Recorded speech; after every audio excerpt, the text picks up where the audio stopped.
ঢালিউডের শক্তিশালী অভিনেত্রী তমা মির্জা সময়ের সঙ্গে নিজেকে বারবার নতুনভাবে প্রমাণ করেছেন।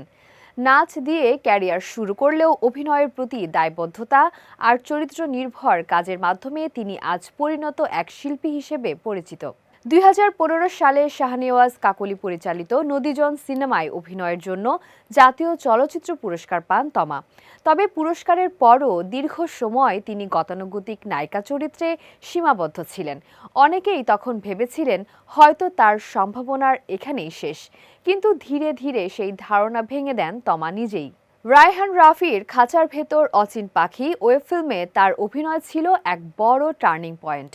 চরিত্রের ভেতরের যন্ত্রণা ও দ্বন্দ্বকে বিশ্বাসযোগ্যভাবে তুলে ধরে তিনি দর্শকের দৃষ্টি নতুন করে আকর্ষণ করেন। এরপর ৭ নম্বর ফ্লোর, ফ্রাইডে, সুড়ঙ্গ, আমলনামা এবং শিহাব শাহীনের দাগি প্রতিটি কাজেই তমা দেখিয়েছেন চরিত্র হয়ে ওঠার ক্ষমতা। বিশেষ করে দাগিতে তার অভিনয় প্রশংসিত হয়েছে দর্শক ও সমালোচক মহলে। ২০২৬ সালেও ব্যস্ত সময় অপেক্ষা করছে তমার জন্য। গোলাম সোহরাব দোদুল পরিচালিত জলযুদ্ধ সিনেমায় তিনি অভিনয় করেছেন মোশাররফ করিমের বিপরীতে।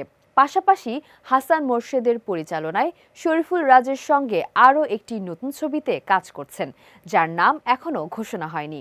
১৫ বছরের অভিনয় জীবন নিয়ে তমার উপলব্ধি, সব পাওয়া জরুরি নয়। তার কথায়, যা পাইনি সেটাই হয়তো আমাকে আরও ভালো শিল্পী করেছে।